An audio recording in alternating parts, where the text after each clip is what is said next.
Lecture des paroles de Dieu Tout-Puissant sur la poursuite de la vérité. En quoi consiste la poursuite de la vérité 6? Vous souvenez-vous du contenu sur lequel nous avons échangé lors de notre dernière réunion?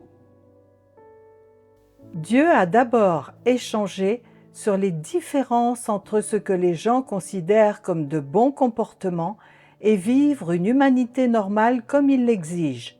Puis il a échangé sur la conduite morale de l'homme dans la culture traditionnelle et a résumé 21 affirmations sur la conduite morale de l'homme. Au cours de notre dernière réunion, j'ai échangé sur 2 sujets.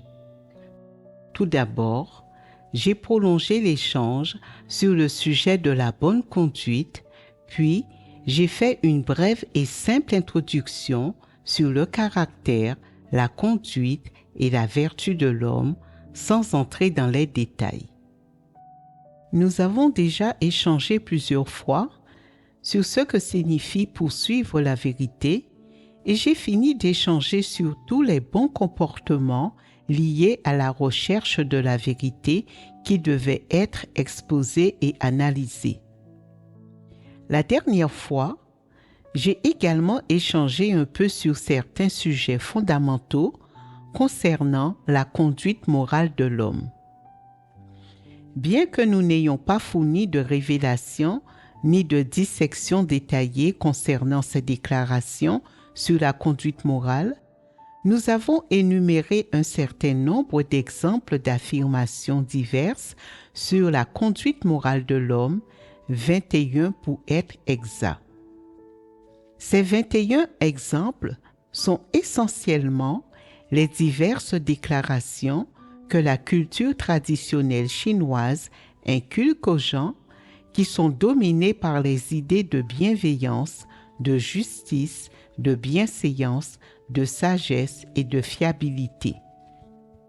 Par exemple, nous avons mentionné divers dictons sur la conduite morale de l'homme qui se rapportent à la loyauté, à la justice, à la bienséance et à la confiance, ainsi qu'à la façon dont doivent agir les hommes, les femmes, les autorités et les enfants, etc. Indépendamment du fait que ces 21 dictons soient complets ou universels, toujours est-il qu'ils peuvent représenter fondamentalement l'essence des diverses exigences que la culture traditionnelle chinoise met en avant concernant la conduite morale de l'homme d'un point de vue à la fois idéologique et substantiel. Après que nous avons énuméré ces exemples, y avez-vous réfléchi et avez-vous échangé à leur sujet? Nous avons échangé un peu à leur sujet lors de nos réunions et nous avons constaté qu'il était facile de confondre certaines de ces déclarations avec la vérité. Par exemple, les exécutions n'ont d'autre effet que de faire rouler des têtes. Soyez clément dans toute la mesure du possible. Je prendrai une balle pour un ami, ainsi que faites de votre mieux pour gérer fidèlement tout ce que les autres vous ont confié, entre autres. Il y a d'autres dictons comme « La gentillesse d'une goutte d'eau doit être récompensée par une source jaillissante. Un gentleman tient parole. Si vous frappez les autres, ne les frappez pas au visage. Si vous critiquez les autres, ne critiquez pas leurs défauts. Sois strict avec toi-même et tolérant envers les autres. Quand on boit l'eau d'un puits, il ne faut jamais oublier qu'il a creusé, et ainsi de suite. Après une inspection minutieuse, vous verrez que la plupart des gens fondent essentiellement leur comportement et leur évaluation de la conduite morale d'eux-mêmes et des autres sur ces déclarations sur la conduite morale. Ces choses existent dans le cœur de chaque personne à un certain degré. L'une des principales raisons à cela est l'environnement sociétal dans lequel les gens vivent et l'éducation qu'ils reçoivent de leur gouvernement. Une autre est liée à l'éducation qu'ils reçoivent de leur famille et aux traditions transmises par leurs ancêtres. Certaines familles enseignent à leurs enfants à ne jamais empocher l'argent qu'ils ramassent. D'autres familles enseignent à leurs enfants qu'ils doivent être patriotes et que tout individu a sa part de responsabilité dans le sort de son pays, car chaque famille dépend de son pays. Certaines familles enseignent à leurs enfants qu'on ne doit jamais être corrompu par la richesse, changé par la pauvreté ou soumis par la force, et qu'ils ne doivent jamais oublier leurs racines. Certains parents utilisent des déclarations claires pour enseigner à leurs enfants la conduite morale, tandis que d'autres ne peuvent pas exprimer clairement leurs idées sur la conduite morale, mais servent de modèle à leurs enfants et enseignent par l'exemple, influençant et éduquant la prochaine génération par leurs paroles et leurs actes. Ces paroles et ces actes peuvent inclure la gentillesse d'une goutte d'eau doit être récompensée par une source jaillissante, trouve du plaisir à aider les autres, un acte de bonté reçu doit être rendu avec gratitude, ainsi que des déclarations plus retentissantes comme « pousser comme un nénuphar qui sort immaculé de la vase » et ainsi de suite. Les thèmes et l'essence de ce que les parents enseignent à leurs enfants entrent généralement tous dans le cadre de la conduite morale exigée par la culture traditionnelle chinoise. La première chose que les enseignants disent aux élèves lorsqu'ils arrivent à l'école est qu'ils doivent être gentils avec les autres et trouver du plaisir à aider les autres, qu'ils ne doivent pas empocher l'argent qu'ils ramassent et qu'ils doivent honorer leurs enseignants et vénérer leur enseignement.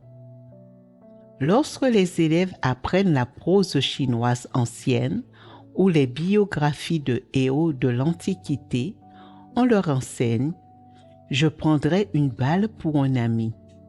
Un sujet loyal ne peut servir de roi. Une honnête femme ne peut épouser de mari. Pliez-vous à une tâche et faites tout votre possible jusqu'à votre mort. Tout individu a sa part de responsabilité dans le sort de son pays. Personne ne devrait s'approprier les objets perdus trouvés dans la rue, etc. Toutes ces choses dérivent de la culture traditionnelle. Les nations défendent et propagent également ces idées. En réalité, l'éducation nationale promeut plus ou moins les mêmes choses que l'éducation familiale. L'une et l'autre tournent tout autour de ces idées issues de la culture traditionnelle. Les idées issues de la culture traditionnelle imprègnent fondamentalement toutes les exigences relatives au caractère humain, à la vertu, au comportement, etc. D'une part, elle exige que les gens affichent extérieurement l'étiquette et les bonnes manières, qu'ils agissent et se comportent d'une manière que les autres approuvent et qu'ils manifestent de bons comportements et de bonnes actions pour que les autres les voient, tout en cachant les aspects sombres des profondeurs de leur cœur.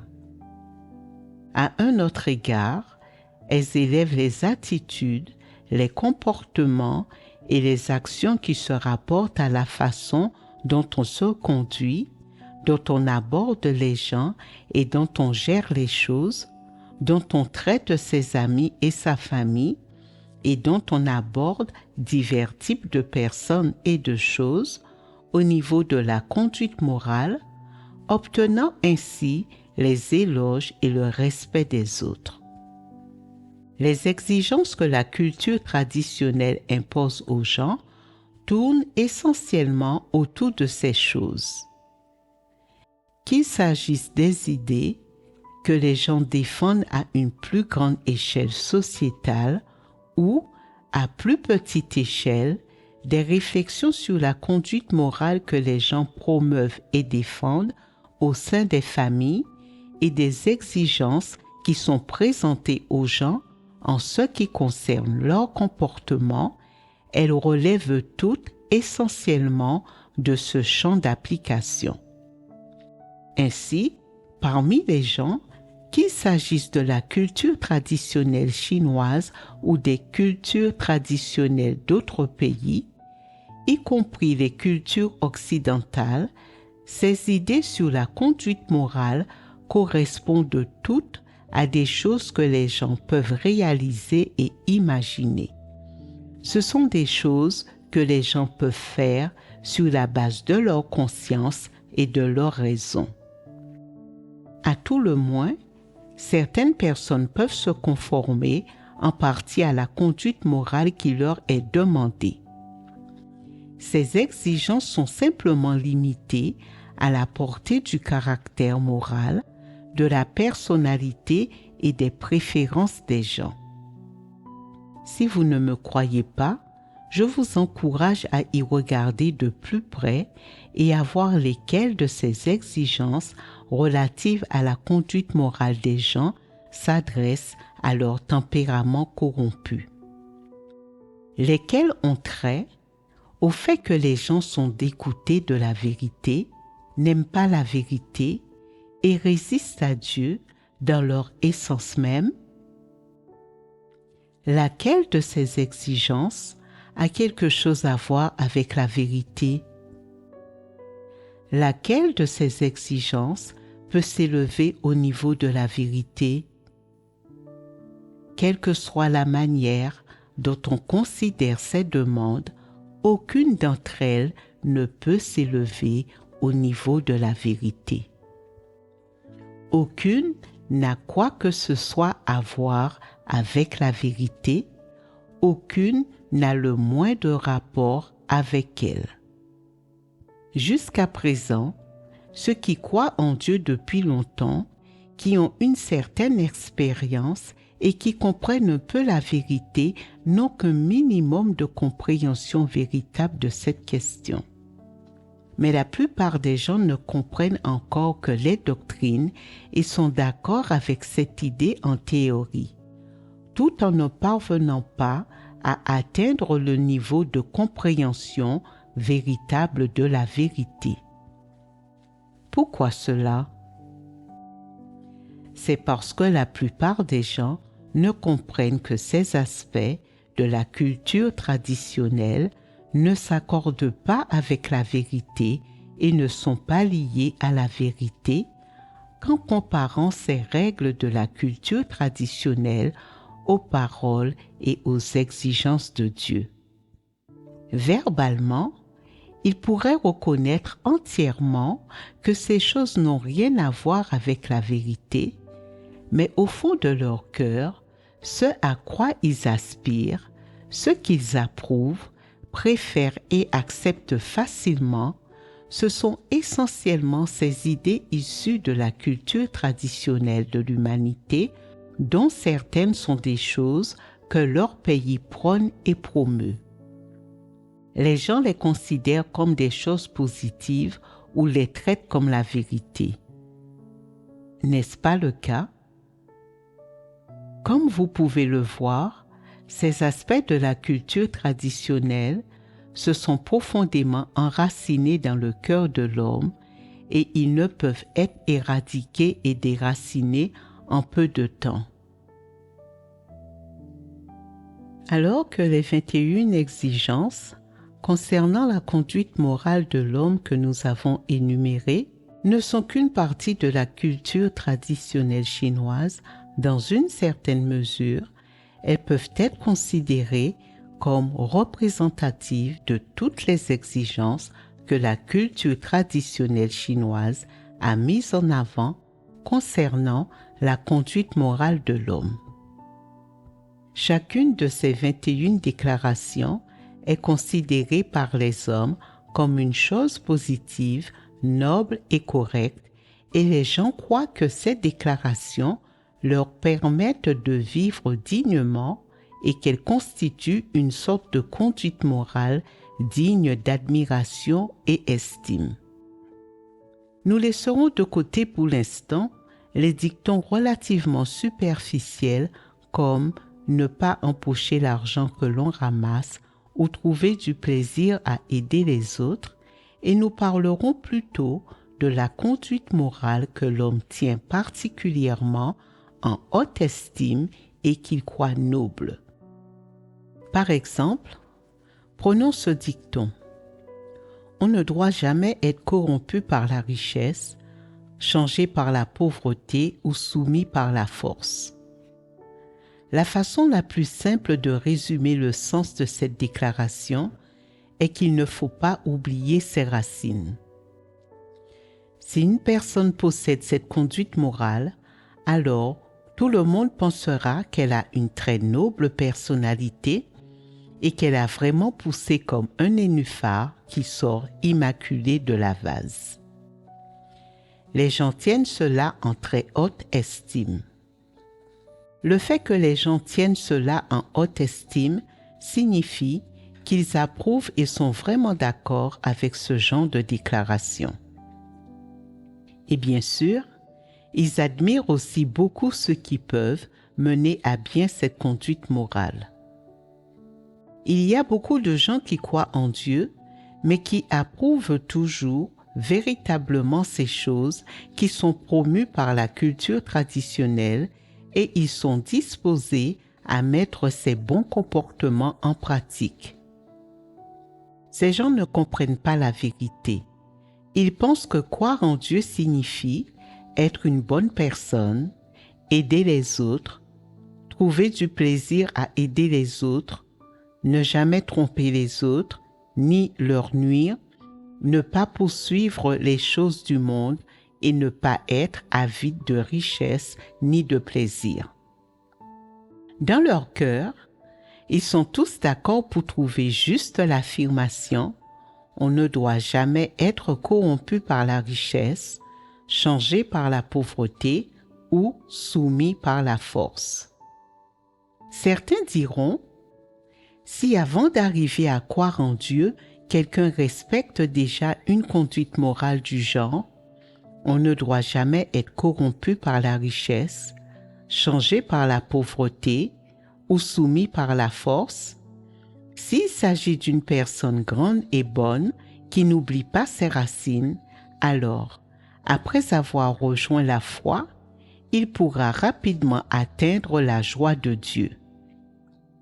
Pour ce genre de personne, il est facile d'entrer dans le royaume de Dieu. Elle peut gagner ses bénédictions. Lorsque beaucoup de gens évaluent et observent les autres, ils ne regardent pas leur essence en se basant sur les paroles de Dieu et la vérité. Au lieu de cela, ils les évaluent et les considèrent selon les exigences de la culture traditionnelle concernant la conduite morale des gens. De ce point de vue, n'est-il pas probable que les gens qui ne comprennent pas la vérité prendront les choses que l'homme croit être bonnes et justes pour la vérité? Ne sont-ils pas susceptibles de considérer les gens que les hommes croient bons comme ceux que Dieu croit bons? Les gens veulent toujours imposer à Dieu leurs propres idées. Ce faisant, ne commettent-ils pas une erreur de principe? Cela n'offense-t-il pas le tempérament de Dieu? C'est un problème très grave. Si les gens possèdent vraiment la raison, ils doivent rechercher la vérité dans les domaines qu'ils ne peuvent pas saisir, ils doivent arriver à comprendre la volonté de Dieu et ils ne doivent pas débiter négligemment un tas d'absurdités. Dans les normes et principes de Dieu pour évaluer l'homme, y a-t-il une phrase qui dit « Ceux qui n'oublient pas leurs racines sont de bonnes personnes et possèdent les caractéristiques d'une bonne personne » Dieu a-t-il déjà dit quelque chose de ce genre? Non. Dans les exigences spécifiques qu'il a mises en avant pour l'homme, Dieu a-t-il déjà dit « Si tu es pauvre, tu ne dois pas voler. Si tu es riche, tu ne dois pas avoir de promiscuité sexuelle. Lorsque tu es confronté à des intimidations ou à des menaces, tu ne dois jamais te soumettre. » Les paroles de Dieu contiennent-elles de telles exigences? Non. En effet, elles n'en contiennent pas. Il est tout à fait évident que la déclaration « On ne doit jamais être corrompu par la richesse », changé par la pauvreté ou soumis par la force est prononcée par l'homme. Elle n'est pas conforme aux exigences de Dieu envers l'homme, elle est incompatible avec la vérité et ce n'est fondamentalement pas la même chose que la vérité. Dieu n'a jamais exigé que les êtres créés n'oublient pas leurs racines. Que signifie ne pas oublier ses racines? Je vais te donner un exemple. Si tes ancêtres étaient agriculteurs, tu dois toujours chérir leur mémoire. Si tes ancêtres pratiquaient un métier, tu dois poursuivre la pratique de ce métier et le transmettre de génération en génération. Même après avoir commencé à croire en Dieu, tu ne peux pas oublier ces choses. Tu ne peux pas oublier les enseignements, ni les métiers, ni tout ce qui a été transmis par tes ancêtres. Si tes ancêtres étaient des mendiants, alors tu dois garder les bâtons qu'ils utilisaient pour battre les chiens. Si tes ancêtres devaient autrefois manger de la paille et des plantes sauvages pour survivre, alors leurs descendants doivent aussi essayer de manger de la paille et des plantes sauvages, c'est-à-dire se remémorer les peines du passé pour savourer les joies du présent, c'est-à-dire ne pas oublier leurs racines. Quoi que tes ancêtres aient fait, tu dois le reprendre à ton compte. Tu ne peux pas oublier tes ancêtres simplement parce que tu es bien éduqué et que tu as un statut. Les Chinois sont très attentifs à ces choses. Dans leur cœur, il semble que seuls ceux qui n'oublient pas leurs racines aient une conscience et une raison, et que seuls ces gens puissent se comporter de manière droite et vivre dans la dignité. Cette vision est-elle correcte? Y a-t-il quelque chose de ce genre dans les paroles de Dieu? Dieu n'a jamais rien dit de tel.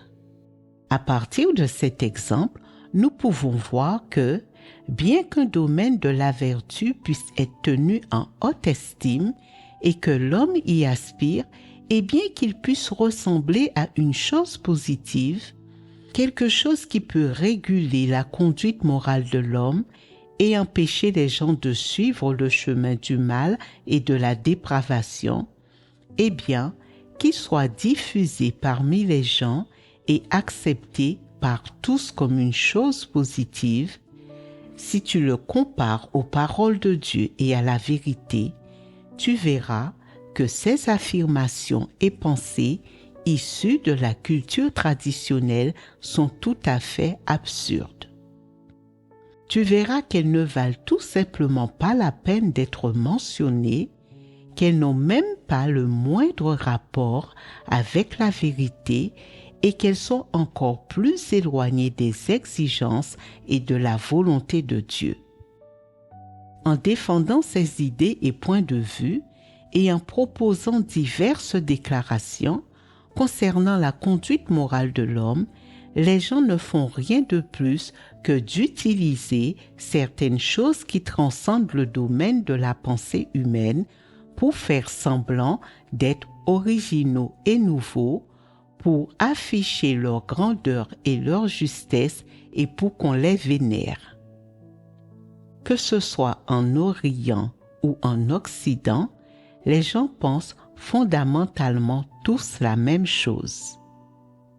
Les idées et les points de départ des exigences que les gens défendent et mettent en avant concernant la conduite morale de l'homme et les buts qu'ils souhaitent atteindre à travers elle sont essentiellement tous les mêmes. Bien que les Occidentaux n'aient pas les idées et les points de vue spécifiques comme rendre le mal par le bien et la gentillesse d'une goutte d'eau doit être récompensée par une source jaillissante, sur lesquelles les Orientaux mettent l'accent, et bien qu'ils ne possèdent pas de dictons explicites comme ceux de la culture traditionnelle chinoise, leur propre culture traditionnelle n'est remplie que de ces idées.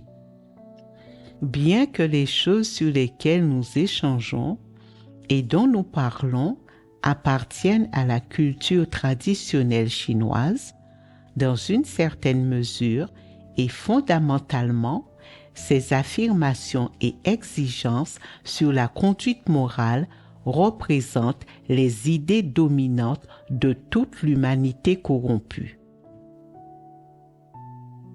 Aujourd'hui, nous avons principalement échangé sur le type d'influence négative que la culture traditionnelle exerce sur les gens à travers ses affirmations et ses exigences relatives à la conduite morale de l'homme. Après avoir compris cela, la chose la plus importante que les gens doivent comprendre est en fait quelle exigence Dieu, le Seigneur de la création, a envers le comportement moral de l'humanité, ce qu'il a spécifiquement dit et quelle exigence il a mise en avant. C'est ce que l'humanité doit comprendre. Maintenant, nous avons clairement vu que la culture traditionnelle ne porte même pas le moindre témoignage sur ce que sont les exigences de Dieu envers l'homme, ni sur les paroles qu'il a prononcées et que les gens n'ont pas cherché la vérité à ce sujet. Ainsi, la culture traditionnelle a été ce que les gens ont appris en premier et elle les a dominés, elle est entrée dans le cœur des gens et a guidé la façon dont l'humanité a vécu pendant des milliers d'années.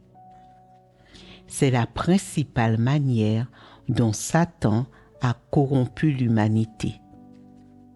Ayant clairement reconnu ce fait, la chose la plus importante que les gens comprennent maintenant est ce que le Seigneur de la création a comme exigence pour les humains créés concernant leur humanité et leur moralité. Ou, en d'autres termes, quelles sont les normes en ce qui concerne cet aspect de la vérité. En même temps, les gens doivent arriver à comprendre ce qui est la vérité dans ce qui suit. Les exigences mises en avant par la culture traditionnelle ou ce que Dieu exige de l'humanité. Ils doivent comprendre laquelle de ces deux choses peut les purifier et les sauver et les guider sur le bon chemin de la vie et laquelle est une fausseté qui peut les induire en erreur, leur nuire et leur faire suivre le mauvais chemin dans une vie de péché. Une fois que les gens ont ce discernement, ils peuvent reconnaître que les exigences du Seigneur de la création envers l'humanité sont ordonnées par le ciel et reconnues par la terre et quels sont les principes de la vérité que les gens devraient mettre en pratique. Quant aux affirmations sur la conduite morale et aux normes d'évaluation de la culture traditionnelle qui influencent leur poursuite de la vérité, ainsi que leur opinion sur les gens et les choses, leurs comportements et leurs actions, si les gens peuvent les discerner quelque peu, les percer à jour et reconnaître qu'elles sont absurdes par essence et y renoncer de tout leur cœur, alors certaines de leurs confusions et certains de leurs problèmes concernant la conduite morale peuvent être résolus. Résoudre ces problèmes ne réduirait-il pas un bon nombre des obstacles et des difficultés auxquelles les gens sont confrontés sur le chemin de la poursuite de la vérité? Lorsque les gens ne comprennent pas la vérité, ils sont susceptibles de confondre les idées généralement admises sur la conduite morale avec la vérité, de les poursuivre et de s'y conformer comme si elles étaient la vérité. Cela a un impact considérable sur la capacité des gens à comprendre et à pratiquer la vérité, ainsi que sur les résultats qu'ils obtiennent tout en poursuivant la vérité pour réaliser une transformation de leur tempérament. C'est quelque chose qu'aucun d'entre vous ne voudrait voir. Bien sûr, c'est quelque chose que Dieu non plus ne veut pas voir. Ainsi, en ce qui concerne ces déclarations, idées et points de vue supposément positifs sur la conduite morale que les hommes soutiennent, les gens doivent d'abord les connaître et les discerner clairement sur la base des paroles de Dieu et de la vérité, et voir jusqu'à leur essence même, et ainsi former une évaluation et une position précise de ces choses dans les profondeurs de leur cœur, après quoi ils peuvent les déterrer petit à petit, les éliminer et les abandonner.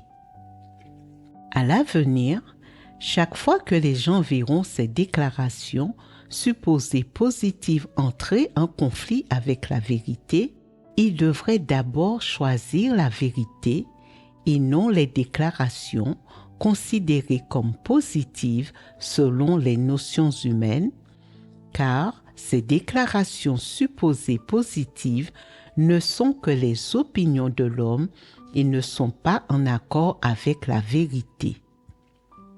Quel que soit l'angle sous lequel nous parlons, notre objectif principal dans l'échange sur ces sujets aujourd'hui est d'éliminer divers obstacles qui surgissent dans le processus de poursuite de la vérité, en particulier les incertitudes qui surgissent dans l'esprit des gens en ce qui concerne les paroles de Dieu et les critères de la vérité.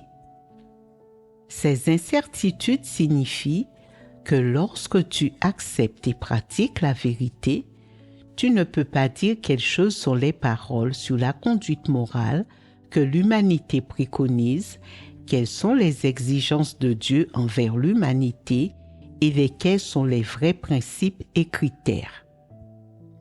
Les gens ne sont pas clairs sur ces choses. Pourquoi donc? D'une part, c'est parce qu'ils ne comprennent pas la vérité. D'autre part, c'est parce qu'ils manquent de discernement quant aux affirmations sur la conduite morale faites par la culture traditionnelle de l'humanité et qu'ils ne peuvent toujours pas voir l'essence de ces affirmations.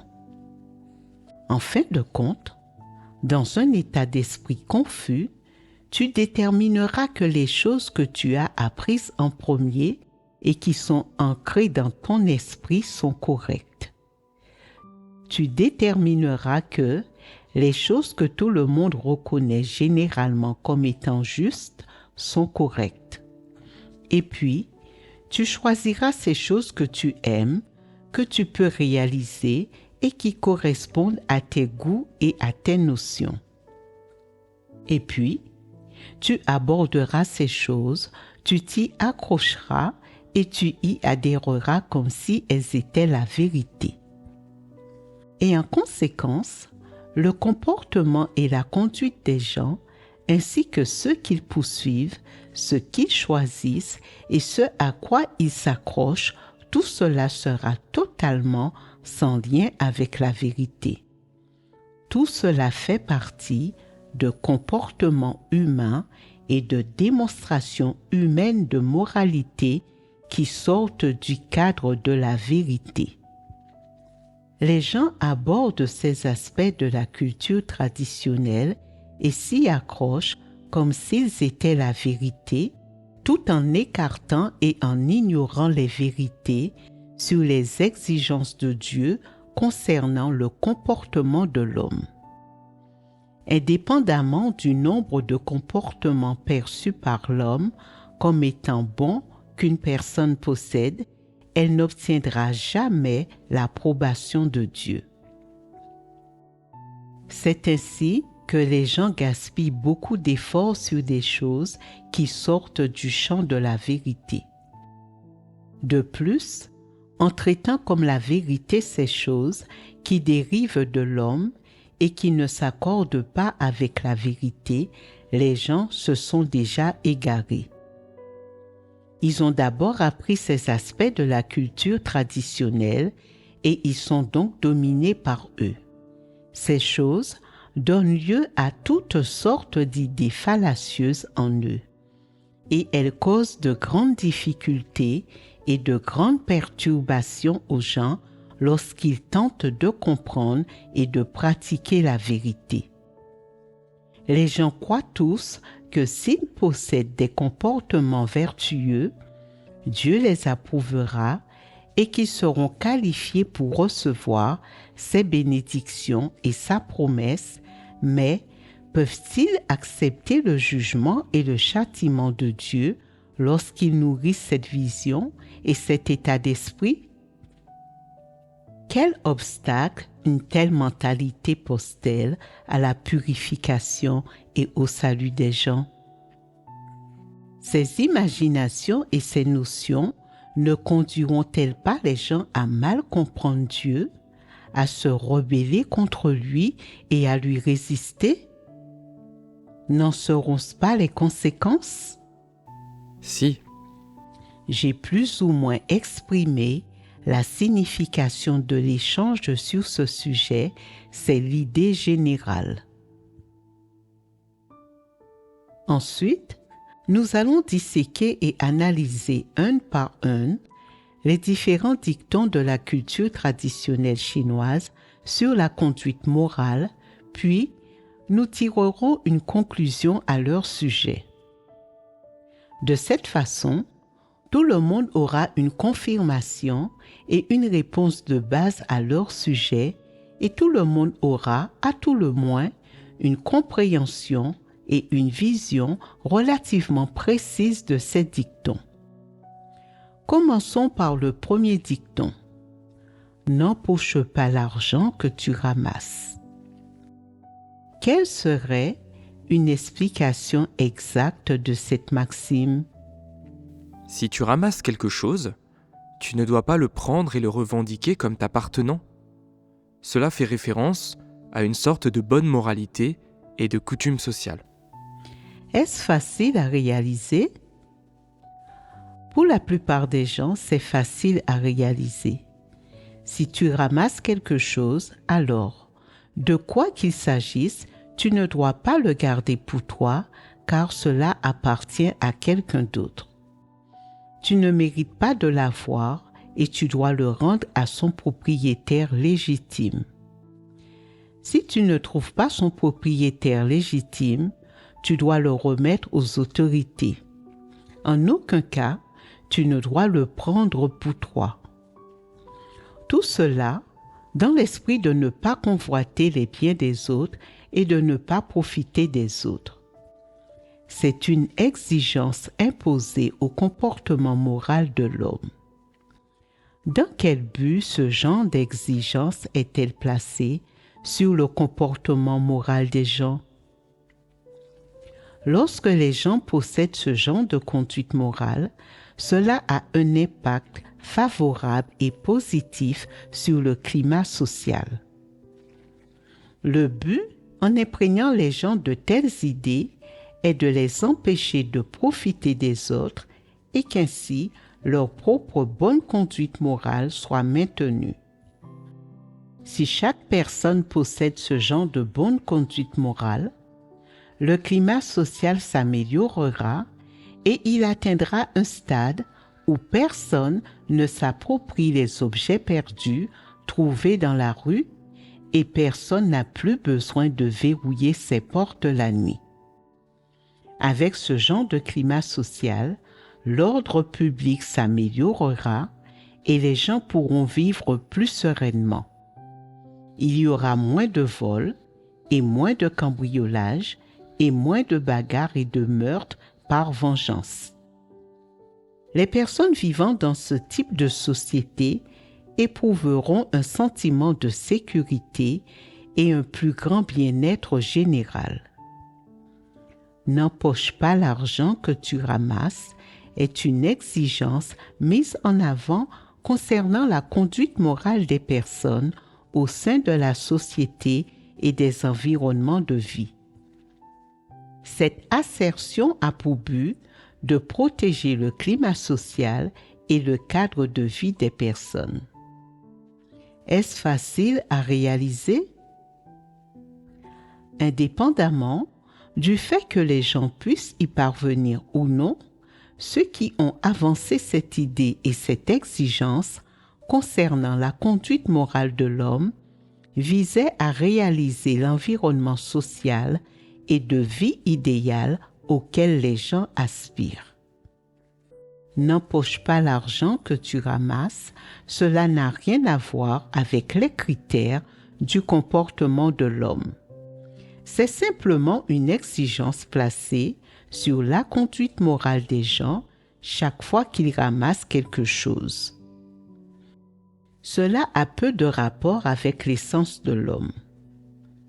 L'humanité formule cette exigence concernant la conduite morale de l'homme depuis des milliers d'années déjà. Bien sûr, lorsque les gens respectent cette exigence, un pays ou une société peut connaître une période où il y a moins de criminalité et cela peut même atteindre le point où les gens n'ont plus besoin de verrouiller leurs portes la nuit, où personne ne s'approprie les objets perdus trouvés dans la rue et où la majorité des gens n'empochent pas l'argent qu'ils ramassent. Durant cette période, le climat social, l'ordre public et le cadre de vie seront relativement stables et harmonieux, mais ce climat et cet environnement sociétal ne pourront être maintenus que temporairement sur une certaine période ou pour un temps donné. C'est-à-dire que les gens ne peuvent atteindre ou maintenir ce type de conduite morale que dans certains environnements sociétaux. Dès que leur cadre de vie change et que l'ancien climat social s'effondre, il est probable que des mœurs telles que « n'empoche pas l'argent que tu ramasses » changent parallèlement aux transformations de l'environnement sociétal, du climat social et des tendances sociales. Regardez comment le grand dragon rouge, après son arrivée au pouvoir, a séduit les gens en promouvant toutes sortes de dictons afin d'assurer la stabilité de la société. Dans les années 80, il y avait même une chanson populaire avec les paroles suivantes. Sur le bord de la route, j'ai ramassé 1 centime par terre et je l'ai remis à un policier. L'officier a pris le centime et m'a fait un signe de tête. Je lui ai dit joyeusement « À plus tard, monsieur ». Même une toute petite affaire comme de remettre 1 centime valait apparemment la peine d'être mentionnée et chantée. c'était une morale et un comportement sociaux si nobles. L'était-il vraiment cependant?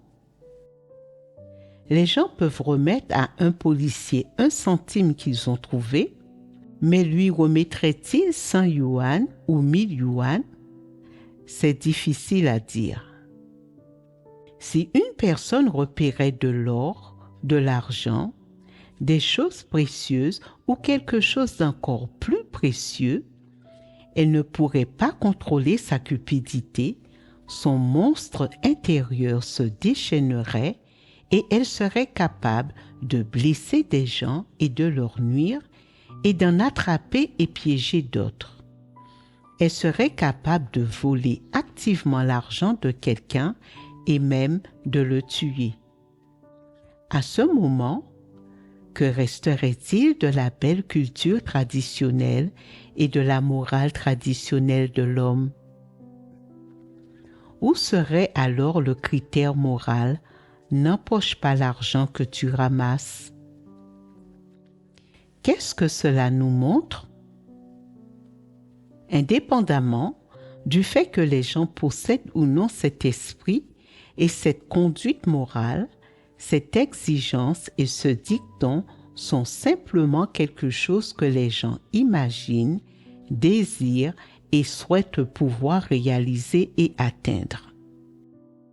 Dans des contextes sociaux spécifiques et au sein d'environnements adaptés, les personnes qui possèdent une certaine conscience et une certaine raison peuvent s'abstenir d'empocher l'argent qu'elles ramassent, mais ce n'est qu'un bon comportement passager. Cela ne peut pas devenir le critère de leur comportement ni leur vie. Dès que l'environnement sociétal et le contexte dans lequel ces personnes vivent changent, ce principe et cette conduite morale idéale, selon les notions de l'homme, seront très éloignés des gens. Ils ne pourront pas satisfaire leurs désirs et ambitions, et bien sûr, ils pourront encore moins limiter leurs mauvaises actions. Ce n'est qu'un bon comportement passager et une qualité morale relativement noble selon les idéaux de l'homme.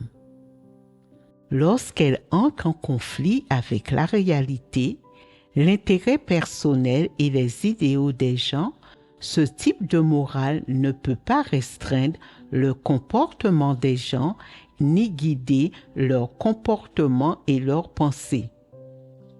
En fin de compte, les gens décideront de s'y opposer, ils rompront avec cette notion traditionnelle de moralité et choisiront leurs propres intérêts. Ainsi, en ce qui concerne la morale du dicton « N'empoche pas l'argent que tu ramasses », les gens peuvent remettre à la police 1 centime qu'ils ramassent, mais s'ils trouvent 1000 yuan, 10 000 yuan ou une pièce d'or, donneront-ils quand même cela à un policier? Ils ne le pourront pas. Lorsque le bénéfice qu'il y a à prendre cet argent dépasse la portée de ce que la moralité de l'homme peut réaliser, ils ne peuvent pas le remettre à la police. Ils ne peuvent pas réaliser la morale du dicton « N'empoche pas l'argent que tu ramasses ». Alors, est-ce que « N'empoche pas l'argent que tu ramasses » représente l'essence de l'humanité d'une personne? Cela ne peut pas du tout représenter l'essence de son humanité. Il est tout à fait évident que cette exigence relative à la conduite morale de l'homme ne peut pas être utilisée comme base pour évaluer si quelqu'un possède l'humanité et qu'elle ne peut pas servir de critère pour le comportement de l'homme.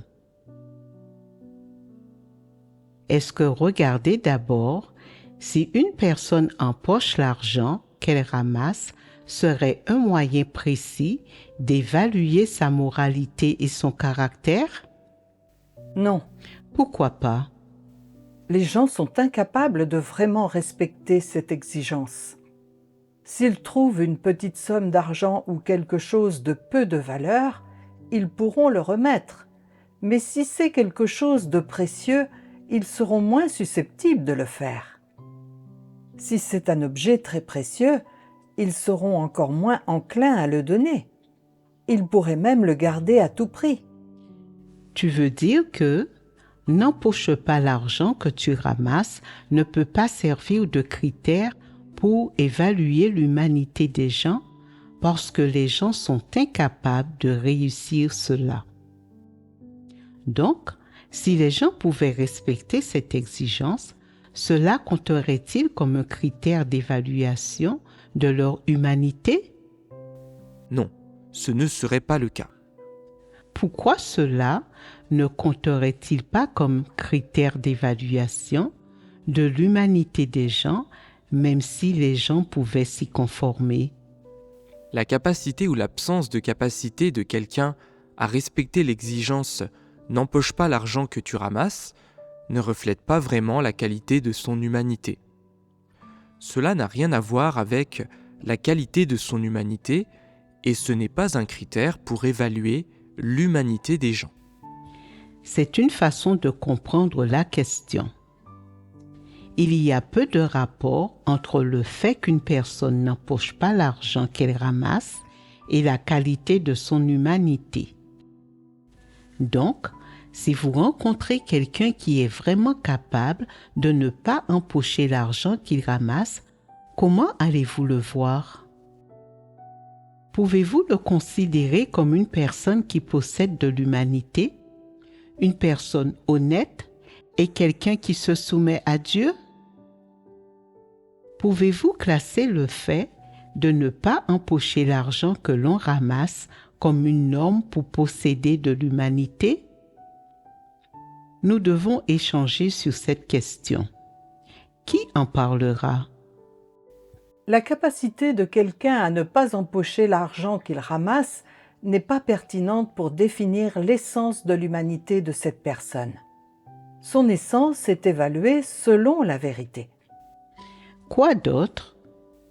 Certaines personnes sont capables de ne pas empocher l'argent qu'elles ramassent, même lorsqu'il s'agit d'une grosse somme d'argent, ou bien elles font beaucoup d'autres bonnes actions, mais elles ont leurs propres objectifs et intentions. Elles veulent être récompensées pour leurs actions méritoires et acquérir une bonne réputation. Ainsi, leurs bons comportements extérieurs ne peuvent pas déterminer la qualité de leur humanité. Autre chose? Supposons que quelqu'un soit capable de ne pas empocher l'argent qu'il ramasse, mais qu'il aborde la vérité avec une attitude résistante, avec une attitude de dégoût de la vérité. Si nous l'évaluons sur la base des paroles de Dieu, il ne possède pas d'humanité. Il est donc inapproprié d'utiliser ce critère pour juger si quelqu'un possède ou non de l'humanité. Certains d'entre vous ont déjà compris que c'est un tort d'utiliser le dicton « n'empoche pas l'argent que tu ramasses » pour évaluer si quelqu'un possède de l'humanité. Vous n'êtes pas d'accord pour qu'il soit utilisé comme norme pour évaluer si quelqu'un a de l'humanité. Ce point de vue est correct. Que quelqu'un soit ou non capable de ne pas empocher l'argent qu'il ramasse, cela n'a pas grand-chose à voir avec les principes de son comportement et la voie qu'il choisit. Pourquoi est-ce que je dis cela?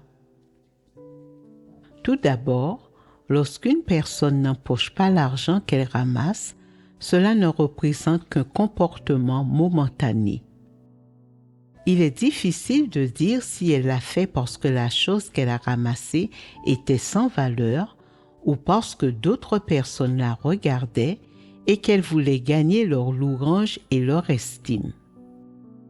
Même si leur action était pure, ce n'est qu'une sorte de bon comportement et cela n'a que peu de rapport avec leur poursuite et leur conduite. Tout au plus, on peut seulement dire que cette personne a un peu de bon comportement et un caractère noble.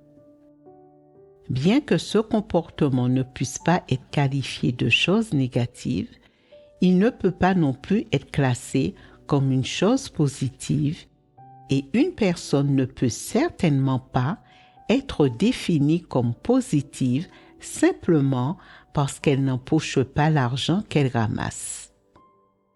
C'est parce que cela n'a aucun rapport avec la vérité et cela n'a rien à voir avec les exigences de Dieu envers l'homme. Certaines personnes disent: comment cela pourrait-il ne pas être une chose positive? Comment un comportement aussi noble pourrait-il ne pas être considéré comme positif?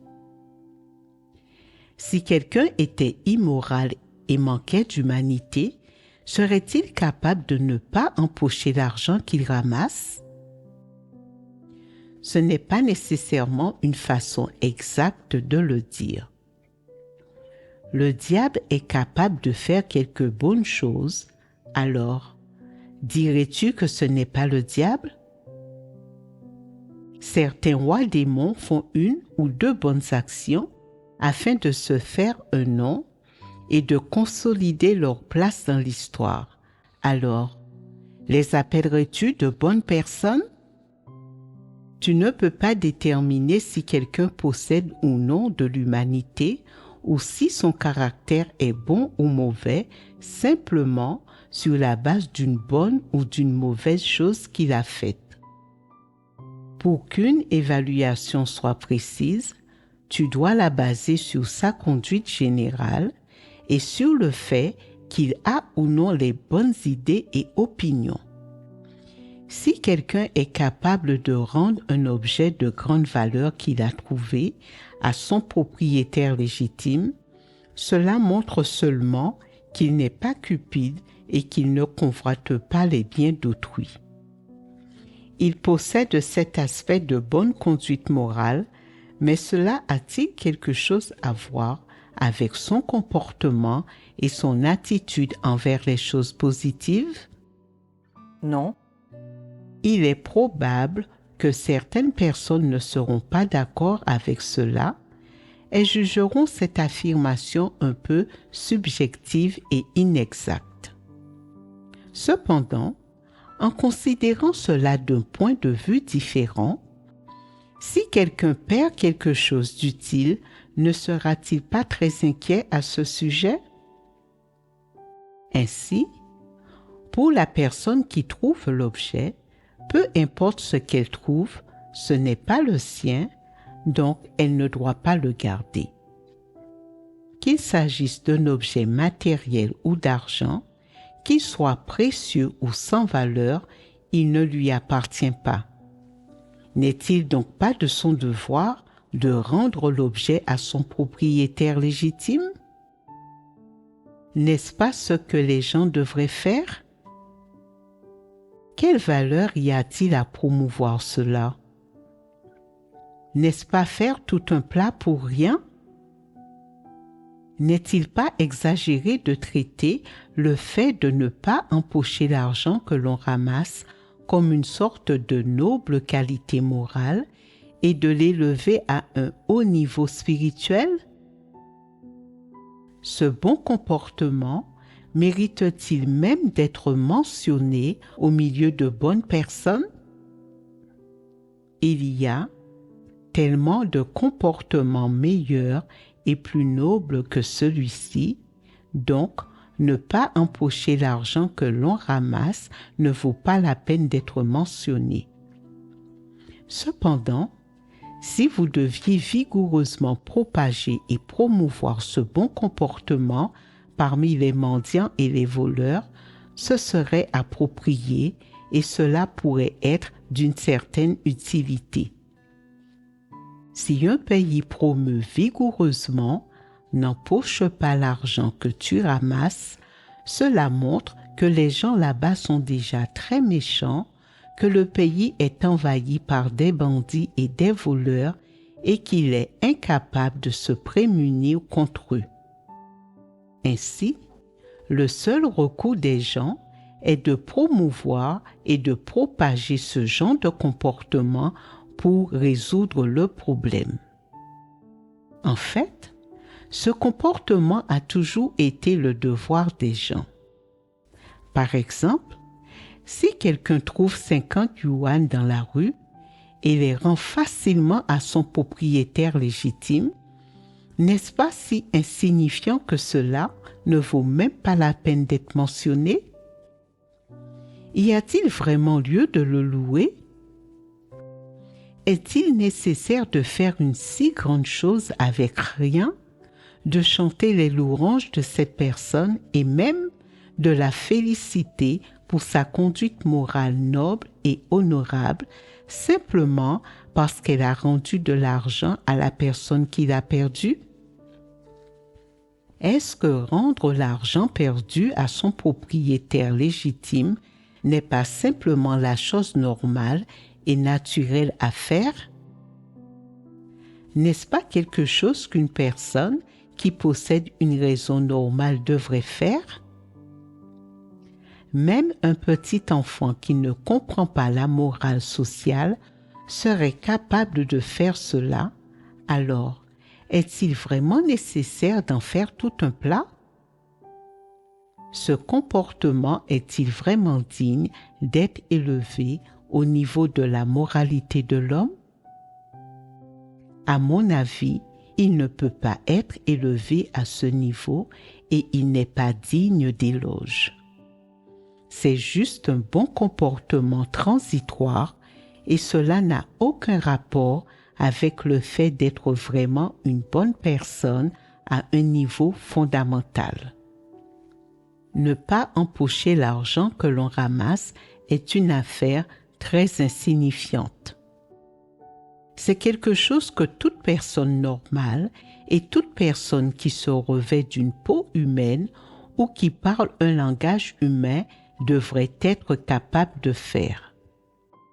C'est quelque chose que les gens peuvent faire s'ils s'en donnent les moyens. Ils n'ont pas besoin d'un éducateur ou d'un penseur pour leur apprendre à le faire. Un enfant de 3 ans est capable de faire cela et pourtant, les penseurs et les éducateurs l'ont traité comme une exigence cruciale de la conduite morale de l'homme et ce faisant, ils ont fait pas mal de bruit à partir de rien. Bien que « n'empoche pas l'argent que tu ramasses » soit une déclaration qui évalue la conduite morale de l'homme, elle ne s'élève fondamentalement pas jusqu'à pouvoir évaluer si quelqu'un possède de l'humanité ou une noble moralité. Par conséquent, il est à la fois inexact et inadapté d'utiliser « n'empoche pas l'argent que tu ramasses » pour évaluer la qualité de l'humanité de quelqu'un.